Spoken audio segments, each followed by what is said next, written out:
오늘 하나님 말씀은 신약 성경 누가복음 제22장입니다. 누가복음 22장 31절부터 34절까지 있고 그 다음에 61절과 62절 읽겠습니다. 먼저 31절부터 34절까지입니다. 시몬아 시몬아 보라 사탄이 너희를 밀가부르듯 하려고 요구하였으나 그러나 내가 너를 위하여 네 믿음이 떨어지지 않기를 기도하였노니 너는 돌이킨 후에 네 형제를 굳게 하라. 그가 말하되 주여 내가 주와 함께 오게도 죽는 데에도 가기를 각오하였나이다. 이르시되 베드로야 내가 네게 말하노니 오늘 닭 울기 전에 네가 3번 나를 모른다고 부인하리라 하시니라. 61절과 62절입니다. 주께서 돌이켜 베드로를 보시니 베드로가 주의 말씀 곧 오늘 닭 울기 전에 네가 3번 나를 부인하리라 하심이 생각나서 밖에 나가서 심히 통곡하니라. 아멘. 사랑과 축복의 메시지 나눕니다. 사랑과 축복합니다. 사랑과 축복합니다. 감사합니다. 오늘은 신약성경 누가복음 22장 31절부터 34절 그리고 61절부터 62절까지 있는 말씀을 중심해서 깨달음으로 얻는 은혜라는 제목으로 말씀을 선포하고자 합니다. 여러분, 바다의 물결은 항상 변화가 있습니다. 그래서 어떤 때는 바다 물결이 아주 잔잔하다가도 또 어떤 때는 아주 성난 파도로 돌변해서 인적, 물적인 많은 피해를 입히기도 하는 것이지요. 그런데 그런 모습은 우리의 영적 의미로 볼 때 우리 각자의 신앙생활에도 그런 비싼 점이 종종 나타날 때가 있습니다. 여러분, 어떤 분이 처음으로 예수님을 믿어서 신앙생활을 할 때는 아주 조용하고 정말 잔잔한 바다와 같은 상태였는데 어느 순간에 신앙생활이 큰 파도를 만나는 것처럼 걷잡을 수 없는 삶의 혼란을 맞이할 때도 있습니다. 그러면 과연 우리만 그럴까요? 아닙니다. 여러분, 성경엔 예수님의 제자들도 마찬가지였습니다.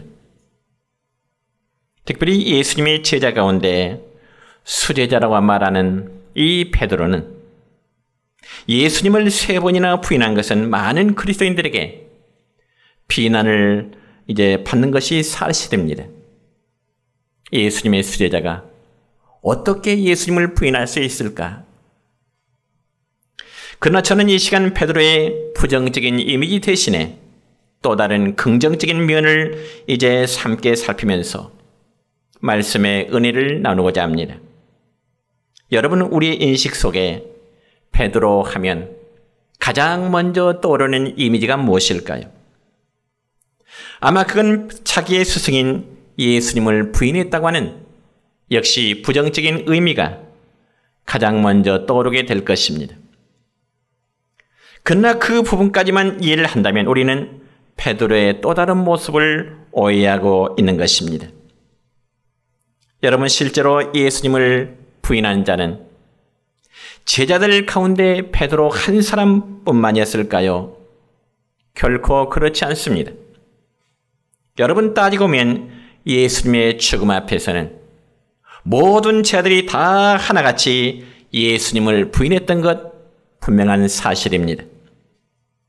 그럼에도 불구하고 전체적인 관점에서 우리가 이해하다 보면은 베드로는 정말 주님을 뜨겁게 만나는 감격이 베드로에게 있었고요. 그리고 신앙생활에 굴곡이 많은 사람이었고요. 베드로에게는 많은 삶의 사건도 역시 많았던 사람입니다.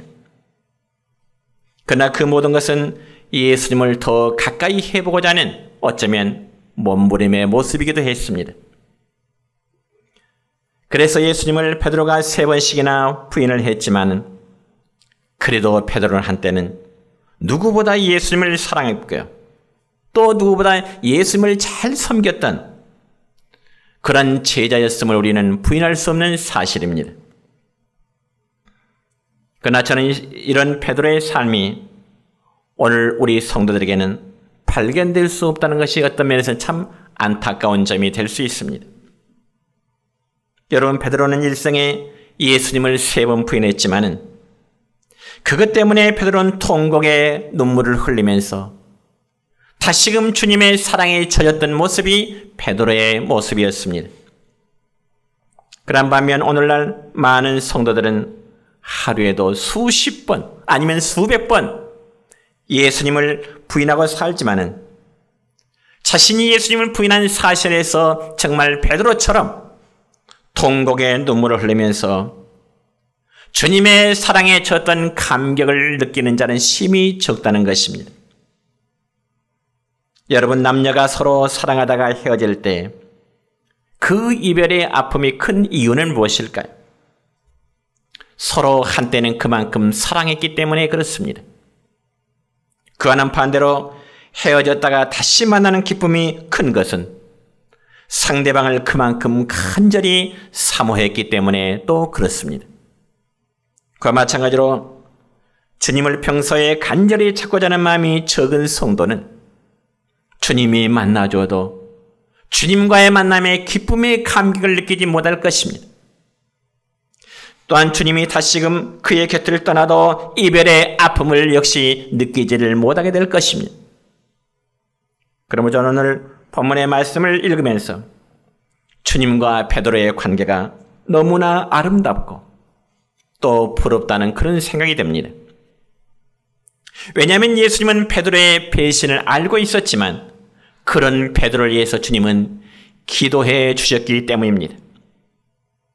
그리고 또한 베드로는 예수님을 부인하지만 다시 그 사랑을 깨닫고 통곡하며 되돌아오는 상황 속에서 정말 회복된 베드로의 삶이, 베드로의 모습이 너무 아름답기 때문이기도 합니다. 물론 그렇다고 해서 우리도 예수님을 부인하고 실족해야 어쩌면 주님의 뜨거운 체회를 하며 그것이 아름답다고 하는 그런 의미는 결코 아닙니다. 다만 오늘날 우리의 신앙이 너무 무뎌지고 너무 열정이 없다는 것이고요. 그렇기 때문에 체험이 없고 주님을 향한 사랑의 감격을 느끼지 못하는 경우가 많습니다. 여러분, 일도 열심히 해보는 사람이 그에 따른 실수도 많습니다. 그와 마찬가지로 여러분, 우리 각자의 신앙생활 속에서 갈등하고 많은 문제가 많은 사람일수록 어떤 면에서는 하나님을 더 잘 믿어보려고 노력하는 사람입니다. 그리고 무엇인가 열심히 교회 생활을 해보려고 하는 사람입니다. 그러므로 우리는 오늘 본문 말씀을 통해서 예수님을 그렇게 잘 따르고 충성했던 베드로가 어떻게 해서 예수님을 3번이나 부인할 수 있었는가? 우리가 그 부분을 한번 생각해 보고자 하는 것입니다. 그러면서 우리는 베드로의 실패를 교훈 삼아서 실패하지 아니하는 믿음의 삶, 실패하지 아니하는 믿음의 성공된 삶, 그런 삶이 여러분의 있기를 축원합니다.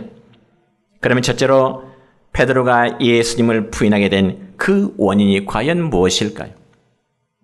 첫째는 인간의 연약함을 알지 못했기 때문에 그렇습니다. 여러분, 오늘 읽었던 본문 31절과 32절까지의 말씀을 보면은 예수님께서는 자신의 십자가를 앞에 두고 사탄이 우는 사자와 같이 삼킬 자를 두루 찾고 있는 그 모습을 주님은 알고 계십니다. 그런데 그 중에서 특별히 수제자인 베드로에게 사탄이 접근한 것을 보시고 예수님은 그를 위하여 중보기도 하시면서 베드로야, 너 깨어서 기도해다오. 지금 사탄이 네 마음속에, 사탄이 너에게 접근하고 있는 모습을 주님은 바라보시면서 베드로야, 깨어서 기도하라. 그런 말씀을 하십니다. 그러면 여러분, 예수님의 그 말씀을 듣는 베드로의 반응은 어땠을까요? 오늘 읽었던 본문 33절의 말씀 보면 이렇게 기록됩니다. 시작. 주여, 내가 주와 함께 오게도 죽는 데에도 가기를 각오하였나이다. 그런데 여러분, 이 말을 한마디로 예수님 염려하지 마세요. 다른 사람은 몰라도 자신만큼은 절대로 넘어지지 않을 거예요. 굉장한 자신감을 표출합니다. 그러니까 이 말씀 보면 베드로는 예수님에 대한 충성심 그리고 자신의 믿음에 대한 자신감이 대단함을 알 수 있는 거죠. 그래서 만약 예수님이 감옥에 가신다면 자기도 예수님과 함께 감옥에 가겠다는 것이고요. 또한 예수님이 죽음의 길을 가신다면 거기서라도 예수님과 함께 죽음의 길을 가겠습니다. 이게 바로 베드로가 예수 앞에 자신을 향한 어떤 자세, 각오, 다짐을 표출한 겁니다. 아무튼 베드로는 절대로 자기 자신은 사탄의 시험에 넘어지지 아니하리라고 하는 그런 장담을 하고 있는 겁니다. 그렇지만 예수님은 이 말을 한 베드로에게 말씀하시기를 베드로야, 네가 오늘 밤 닭 울기 전 3번 나를 부인하게 될 거다. 그러니까 예수님 베드로의 연약함을 다 아시고요. 베드로가 얼마나 연약한 존재인가를 주님은 알고 계신다는 것입니다. 그럼에도 불구하고 베드로는 끝까지 예수님의 그 말씀을 인정하려고 들지 않습니다. 그러면서 오히려 자기의 주장만을 내세우고 있는 겁니다. 예수님, 저는 안 넘어져요. 저는 제 중에서 예수님의 사랑을 가장 많이 받는 수제자잖아요. 저는 예수님 부인하지 않아요. 어쩌면 베드로는 자기 자신감의 신앙에도 굉장한 자신감을 갖고 있는 겁니다. 여러분, 오랫동안 목회하시다 은퇴하신 목사님들이요, 후배 목회자들에게 주는 교훈의 말씀이 있습니다. 그게 무엇인가 하니, 은퇴하신 목사님들이 후배 목사들에게 가장 가까이 하고 교회에서 가장 충성하는 장로, 권사, 집사님들을 조심하세요. 그런 가르침을 줍니다. 어떻게 보면 굉장히 이율배반적인 말씀 같기도 하죠. 아니, 장로, 권사, 집사님들이 목회자에게 잘 대해주면은 목사 역시 그분들을 잘 대해줘야 되지 않겠습니까? 그럼에도 그분들이 이유 없이 그런 말들을 후배 목사들에게 가르쳐 주겠습니까? 그렇지 않습니다. 여러분, 성경을 보니까 베드로 역시 예수님의 입장에서는 정말 믿을 만한 제자였습니다. 그런데 어느 순간에 베드로에게 사탄 마귀의 영이 베드로의 마음에 들어간 것은 예수님이 보시게 된 거예요. 그럼에도 베드로는 자신의 연약함을 알지 못함으로 인해 결과적으로는 예수님을 부인하는 입장에 서게 된 것입니다. 그렇다면 여러분은 과연 예수님 이 시대에 여러분이 예수님을 부인하지 않겠노라고? 모든 사람이 예수님을 부인한다 할지라도 예수님 저만큼은요 절대로 예수님 부인하지 않아요. 장담하실 수 있을까요? 그렇지 못할 것입니다. 왜냐하면 우리에게도 인간의 연약성이 있기 때문에 그렇습니다. 그렇기 때문에 주님은 베드로에게 깨어 기도하기를 당부하시게 된 것입니다. 그리고 이 시대 우리에게도 깨어있는 믿음으로 살아가기를 원하실 것입니다.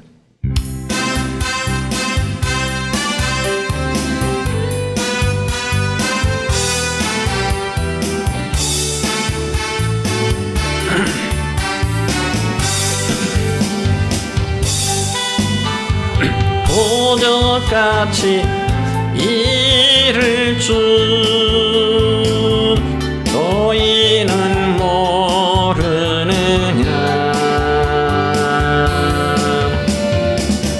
늘 깨어 있으라 잠들지 말아라 주님과 동행하라. 항상 기뻐하라 쉬지 말고 기도하라. 범사에 감사하라.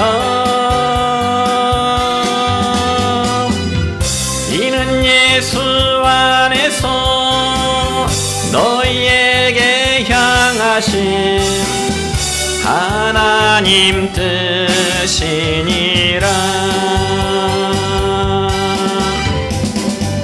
평강의 하나님이 너희를 거룩하게 하시고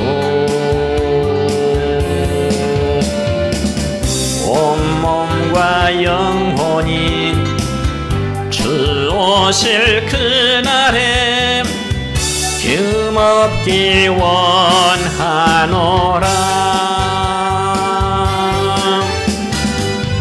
항상 기뻐하라. 쉬지 말고 기도하라.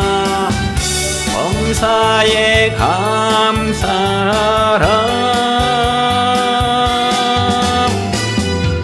이는 예수 안에서 너희에게 향하신 하나님 뜻이니라.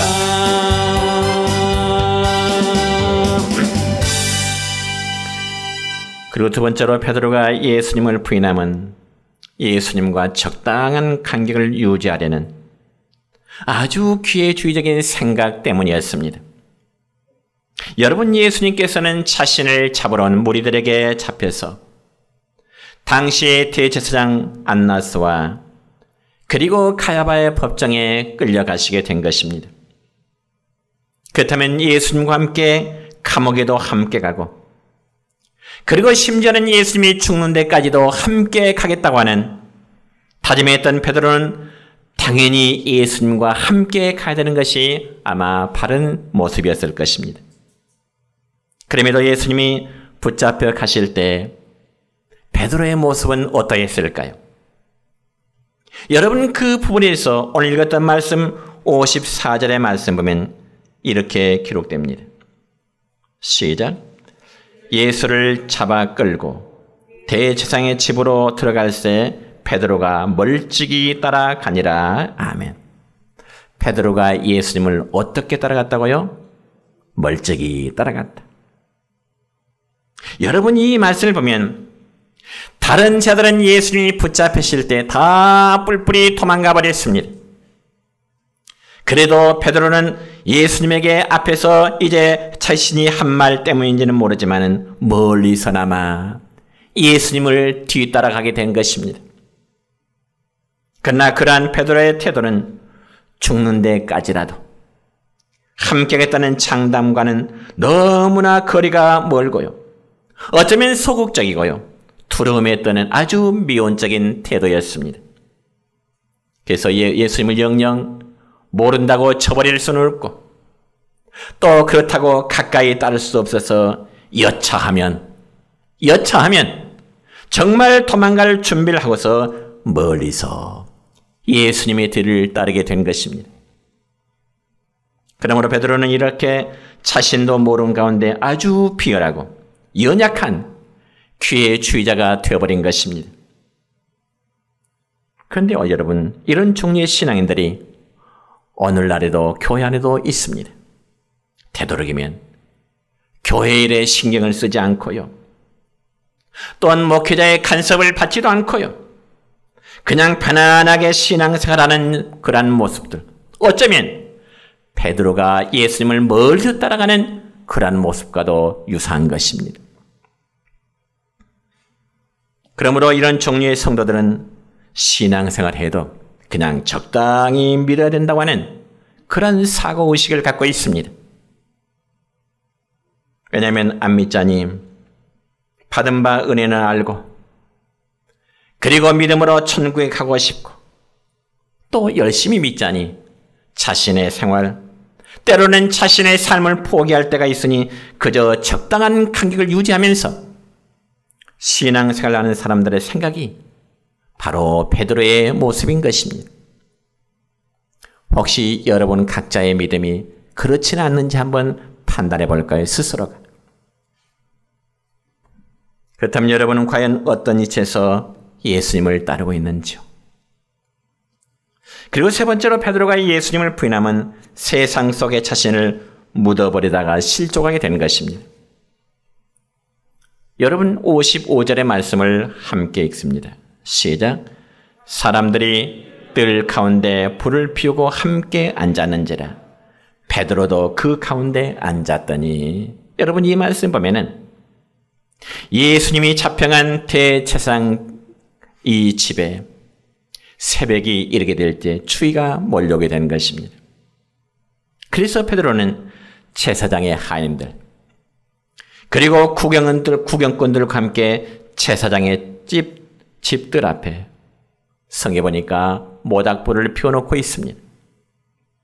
그러면서 무리들의 틈에 끼어서 자신도 그들과 똑같은 사람인 것처럼 베드로는 자신의 모습을 위장하게 되는 거죠. 그러니까 예수님을 3년 동안이나 따랐던 제자였으면서도 자신의 모습을 한순간 철저히 감추는 자신의 모습을 위장하는 그런 모습의 베드로가 되어버린 것입니다. 여러분의 모습은 과연 어떨까요? 사랑하는 성도 여러분이요. 여러분의 삶의 현장에서 여러분이 정말 예수님을 믿고 따르는 성도라고 하는 정체성을 여러분은 드러내면서 살아가고 계신가요? 여러분이 내정교회의 성도라는 정체성, 여러분이 내정교회의 집사요, 구원사요, 장로라는 정체성을 가지고 여러분의 삶을 살아가고 계시느냐 그 말입니다. 아니면 혹시라도 여러분이 교회 다니는 것을 누가 알까봐 감추려 하는 여러분의 모습은 아닌지요?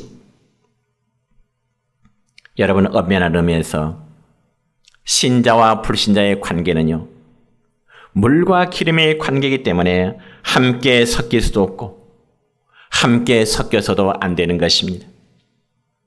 그럼에도 베드로는 예수님이 잡히신 그 밤 새벽녘에 추워서 불을 쬐려고 불신자들과 함께 예수님을 따르는 수절한 자기의 정체성을 감춰버린 것입니다.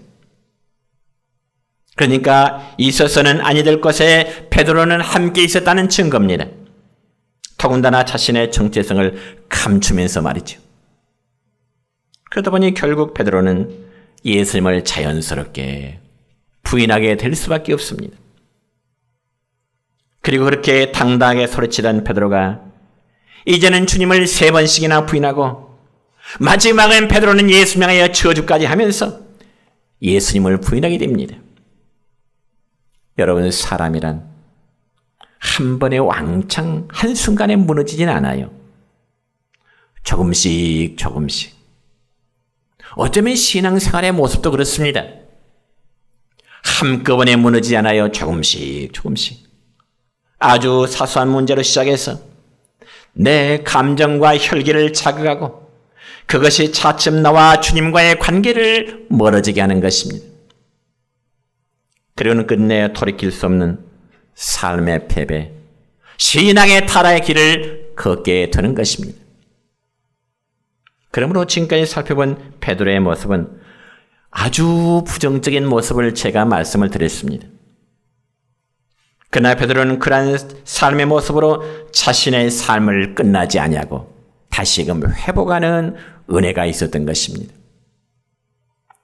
여러분, 저는 설교하면서 이제까지 베드로의 부정적인 면을 말씀드렸습니다. 중요한 것은 이제부터입니다. 베드로가, 그런 베드로가 이제는 두 번째로 어떻게 회복될 수 있었을까요? 먼저는 예수님의 중보 기도가 있었습니다. 여러분, 성경에 보니까 예수님은 베드로의 연약함을 아십니다.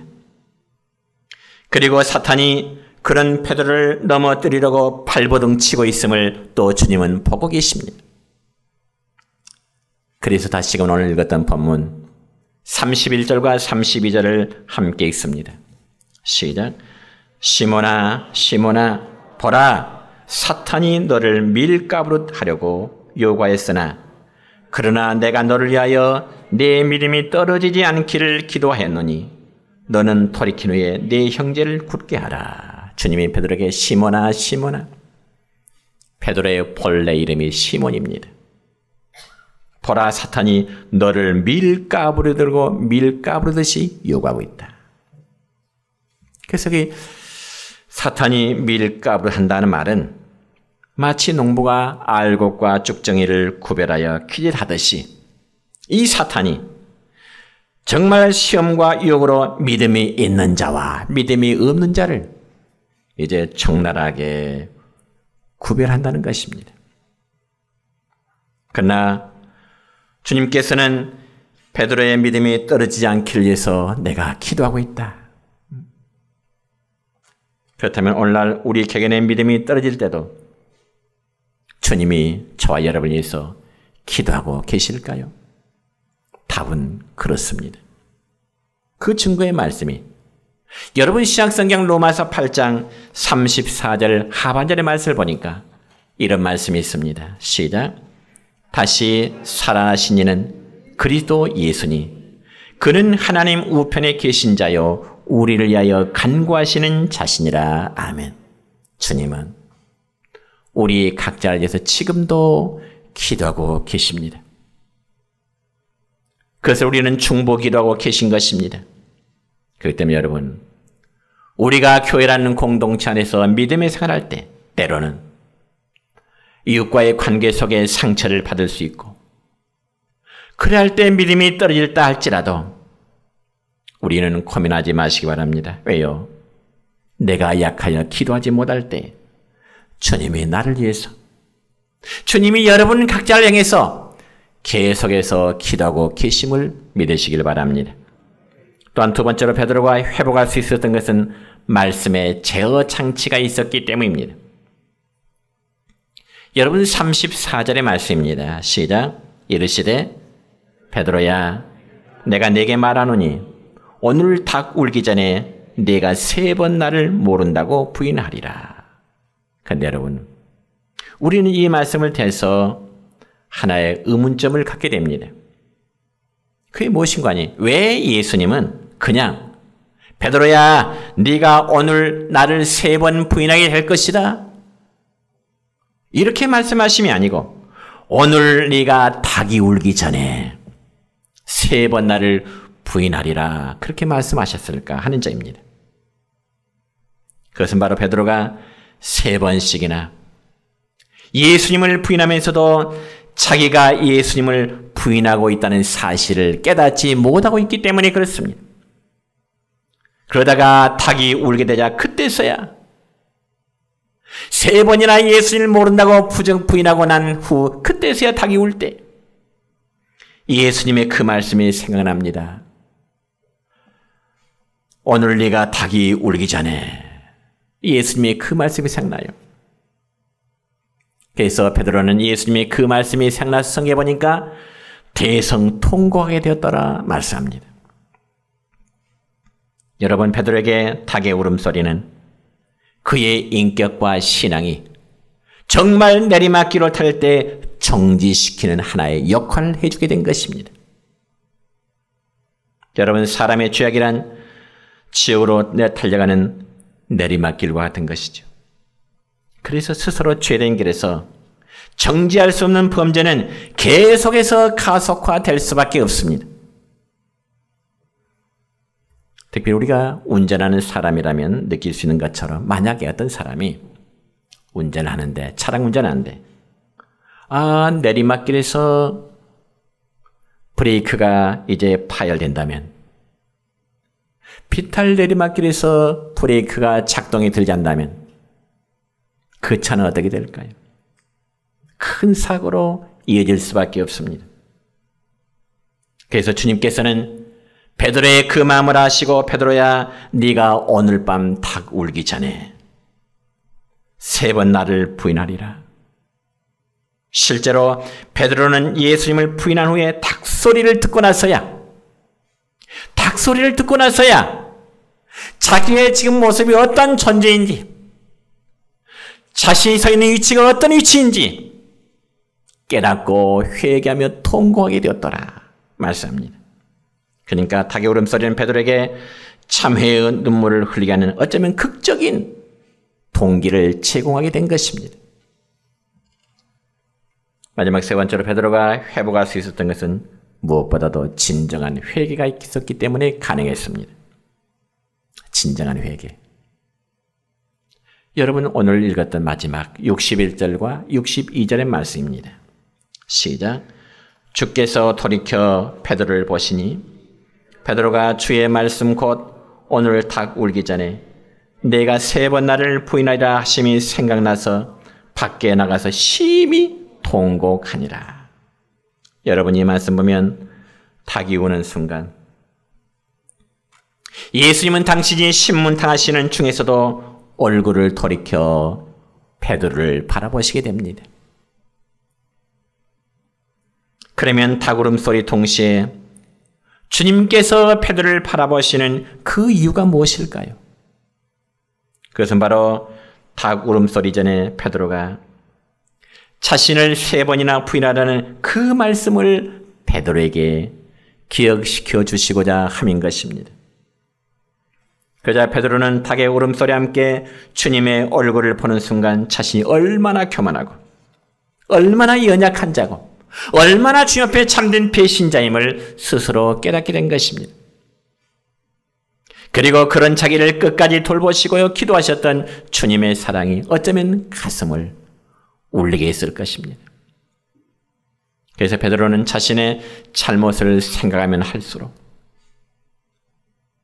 과거에 장담했던 일을 생각하면 할수록 주님과의 3년 동안의 아름다웠던 일을 생각하면 할수록 그의 눈에는 그의 마음에는 심한 통곡의 눈물이 나올 수밖에 없었던 것입니다. 그러므로 베드로는 회개의 눈물 후에 자기는 죽고 자기 안에서 오직 그리스도만 사는 신앙의 겸손함으로 최후 순교의 신앙까지 이르게 된 것입니다. 그렇다면 성도 여러분, 오늘 우리 각자의 모습은 어떨까요? 연약하게 그지없는 저의 모습이고 여러분은 각자의 모습일 것입니다. 정말 예수님을 직접 뵙고 제자로서 3년 동안 예수님을 따르던 베드로도 예수님을 부인하는 죄를 범하였거든. 하물며 우리들이야 주님 보실 때 얼마나 실망을 많이 안겨드린 모습들일까요? 그러므로 주님은 저와 여러분의 연약함을 아시고요. 지금 이 순간 저와 여러분을 위해서 중보하고 계시다는 사실을 믿으시길 바랍니다.